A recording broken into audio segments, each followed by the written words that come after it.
В Мирном загорелся спорткомплекс «Кимберлит». Такова легенда пожарно-тактических учений в столице Алмазного края. Для этого привлекли силы и средства 2 отрядов противопожарной службы и военизированного горно-спасательного отряда. Репортаж нашего СОПКОРа в Мирном Евгения Тайтонова. Сигналом о возгорании спорткомплекса «Кимберлит» дети и персонал спешат эвакуироваться. Уже через 3 минуты подъезжают пожарные. Стало известно, что условный пожар возник в спортзале на 1-м этаже. Центр 6-го.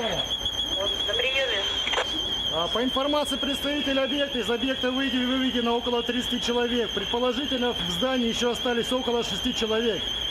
Проводим разведку на поиск пострадавших, как поняли. В первую очередь все силы пожарно-спасательных подразделений направлены на поиски оставшихся людей и возможных пострадавших. Дверь за дверью, разделившись на группы, пожарные осматривают каждое помещение. Чтобы спастись от пожара, люди в панике могли взобраться куда угодно. И вот первый из 6 человек найден в теплопункте. Спасатели сразу надевают на него кислородную маску и выводят из здания. Пожарные не знали наперед количество пострадавших, которые останутся здесь, и не знали их места. То есть они, как в реальных условиях, обследовали все помещения, обследовали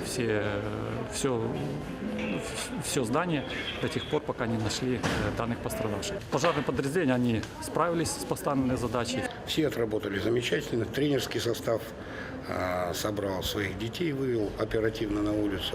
Ребята оделись и побежали в ближайшее укрытие на рынок.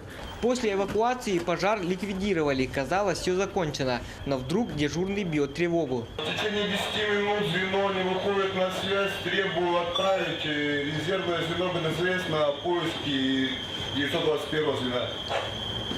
Вас понял, где вы находились?